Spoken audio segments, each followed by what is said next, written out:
Assalamualaikum warahmatullahi wabarakatuh teman-teman. Bertemu lagi di mata kuliah Metodologi Penelitian Akuntansi. Nah, kali ini kami akan mempresentasikan materi tentang teori, sastra, dan hipotesis. Sebelumnya, perkenalkan anggota kelompok 3 terdiri dari Nurul Jannah dengan NPM 1910104033, Isnaini Wahidatul Arifah dengan NPM 1910104056, Anggun Prihati dengan NPM 1910104060, Elmi Hakim Sabili dengan NPM 1910104068, dan Yesaya Victor Sanjaya dengan NPM 1910104069.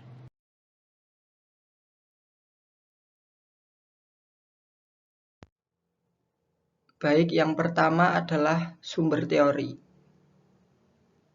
Teori merupakan jaringan hipotesis atau gagasan yang mencangkup semua yang akan menyebabkan satu atau lebih hipotesis.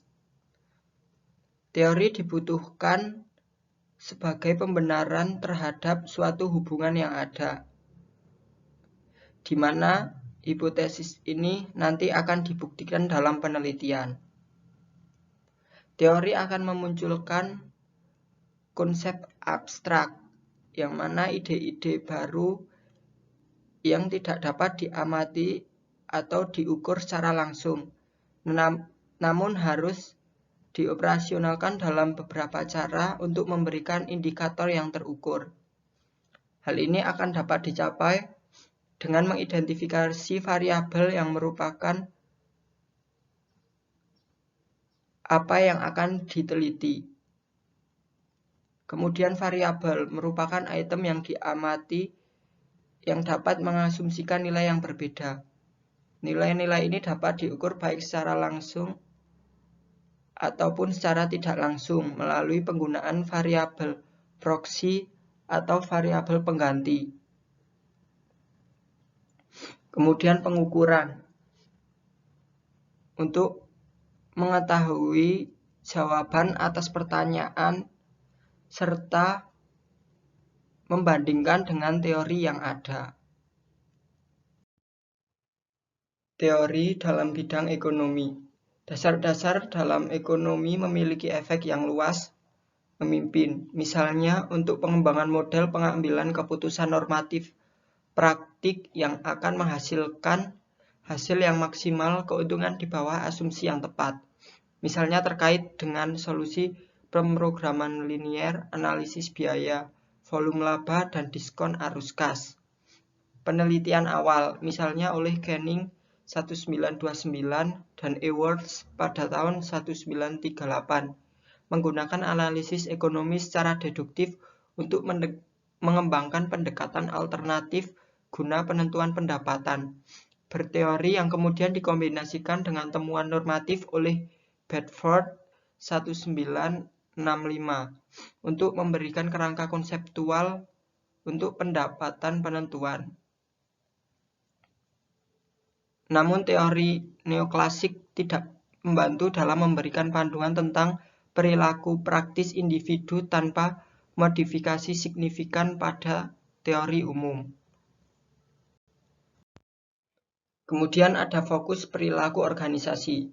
Robbins 1995 mengamati 3 tingkat kepentingan penelitian dalam perilaku organisasi, masing-masing terkait dengan individu, kelompok, dan sistem organisasi. Ia mengembangkan kerangka teoritis untuk masing-masing. Fokus individu melihat kontribusi pengetahuan dari dampak, misalnya pembelajaran, motivasi, kepribadian, persepsi, pelatihan, kepemimpinan, kepuasan kerja, pengambilan keputusan, penilaian kinerja, sikap, dan perilaku. Kemudian fokus kelompok, melihat kontribusi pengetahuan tentang dinamika dan proses kelompok, komunikasi, perubahan perilaku dan sikap, norma, peran, status, kekuasaan, dan konflik.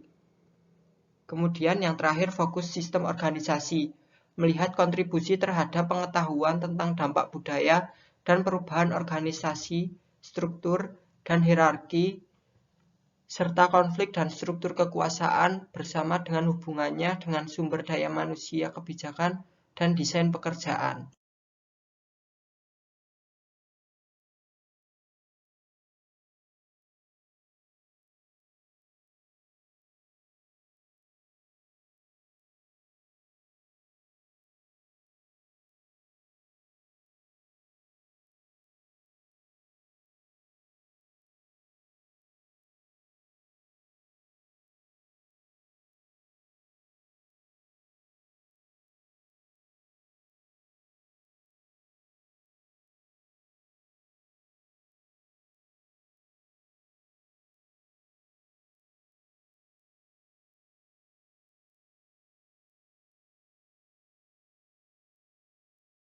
Selanjutnya, saya Anggun Prihati dengan PM 1910104060 akan menjelaskan materi yang keempat mengenai mengembangkan hipotesis. Mengembangkan hipotesis penelitian. Setelah merumuskan pertanyaan dan teori penelitian, serta desain penelitian, kemudian langkah selanjutnya adalah mengembangkan satu atau lebih hipotesis untuk melakukan pengujian. Teori dan literatur yang ada harus mendorong pembentukan hipotesis sehingga apa yang diasumsikan sangat layak berdasarkan bukti yang ada. Hipotesis biasanya dinyatakan dalam bentuk nol atau alternatif, dan sebagian besar peneliti lebih memilih bentuk hipotesis nol.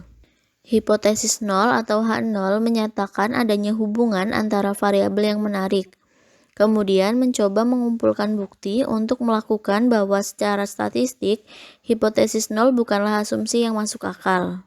Kemudian, hipotesis alternatif atau H1 menyatakan adanya hubungan terarah atau kausal dan bukti yang dikumpulkan harus menunjukkan bahwa temuan tidak konsisten serta tidak ada hubungan yang signifikan. Dalam melakukan pengujian hipotesis, peneliti dihadapkan pada kemungkinan membuat dua kesalahan.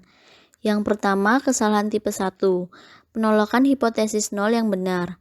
Yang kedua, kesalahan tipe 2, penerimaan hipotesis nol yang salah. Jika hipotesis tidak didukung, peneliti harus mempertimbangkan kemungkinan penjelasan yang bersaing untuk temuan. Untuk yang selanjutnya yaitu masalah validitas. Ancaman validitas internal terbatas pada apa yang bisa salah selama penelitian, sedangkan validitas eksternal mensyaratkan bahwa temuan penelitian memiliki implikasi untuk situs lain seperti perusahaan dan negara dan orang-orang pada periode waktu yang berbeda. Di mana kita telah memecahkan definisi variabel dan kontrol kita masih harus membuat pilihan berdasarkan informasi tentang metode penelitian yang paling tepat untuk digunakan. Ini jatuh ke dalam 5 kategori besar. Yang pertama, penalaran ilmiah dan atau pembangunan model.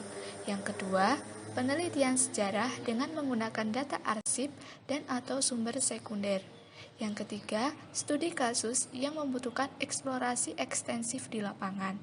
Keempat, survei. Seringkali melibatkan pengambilan sampel skala besar meskipun kurang kontrol dan kekayaan hasil. Dan yang terakhir, eksperimen, baik di lapangan atau lebih biasanya dalam kondisi tipe laboratorium. Baik, cukup sekian pemaparan materi dari kelompok kami. Terima kasih atas perhatiannya dan kurang lebihnya mohon maaf. Kami akhiri. Wassalamualaikum warahmatullahi wabarakatuh.